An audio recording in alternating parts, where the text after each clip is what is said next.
Could have been killed in the last 15 minutes or so. Shit.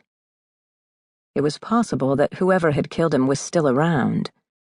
Finn tightened his grip on his gun as he scanned the room, paying particular attention to the nearly impenetrable darkness shrouding the overhead gallery. He didn't get the feeling that anyone was up there, but... "You find Cowan?" inquired the voice in his head. At least that was how Finn thought of his unwanted partner, David Baxter. The earbud was almost as bad as having Baxter in there with him. Not quite, though. Bax tended to lose his cool when things didn't go according to plan. If he'd been standing there beside Finn at that moment, instead of waiting in a parked car across the street from the ornate iron gates that were closed and padlocked by order of the U.S. government, Bax would be shitting bricks. "Yep," Finn replied, then added, "He's dead." The shit bricks started to drop, as Finn had known they would. Bax's voice went shrill. "Are you serious?" He didn't wait for Finn's confirmation, because he knew Finn wasn't a joking-around kind of guy. "God damn it, you weren't supposed to kill him!"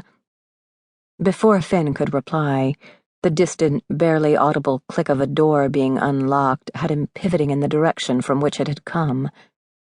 There was no mistaking the subsequent sounds. Somebody was coming in the front door. His eyes narrowed. His muscles tensed. "Somebody's here," he growled at Bax, who was supposed to be keeping watch. "Do your fucking job." "What?" Bax sputtered. Me do my job. You fucking do yours. You said you thought he was in the house. When we got here and you went in, you said you wanted to talk to him. You didn't say anything about killing." That was all Finn heard, because as he retreated into the shadows at the far side of the room, he savagely pulled the damned annoying piece of plastic out of his ear and shoved it into his pocket. "Jeff?" Riley Cowan called.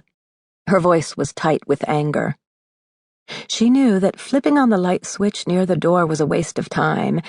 The electricity had been shut off weeks before for non-payment, shortly before the government had seized the house, but out of habit she flipped the switch anyway. Big surprise.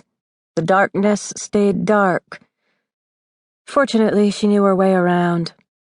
Her former in-law's former mansion once had been her home, too.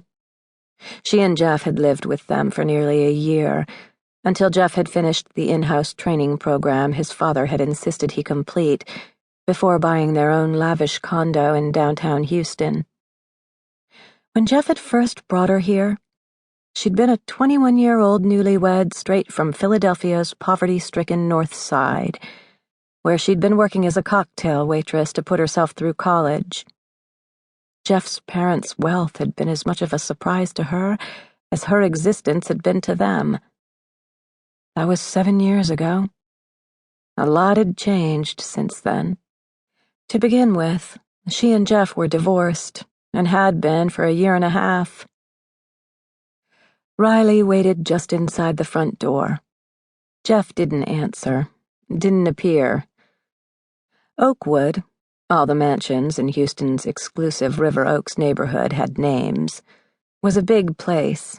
8 bedrooms, 10 baths, 15,000 sumptuous square feet, with its own swimming pool and tennis court and guest/staff house.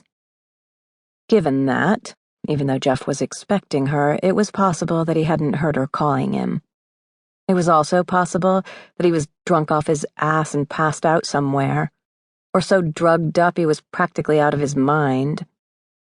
Actually, knowing him, one of those scenarios was more than possible. It was likely.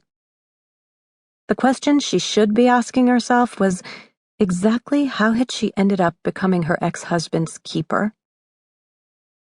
He'd tried calling her first. When she hadn't answered, he'd texted her. "Got trouble. Meet me at the house ASAP." Typical Jeff.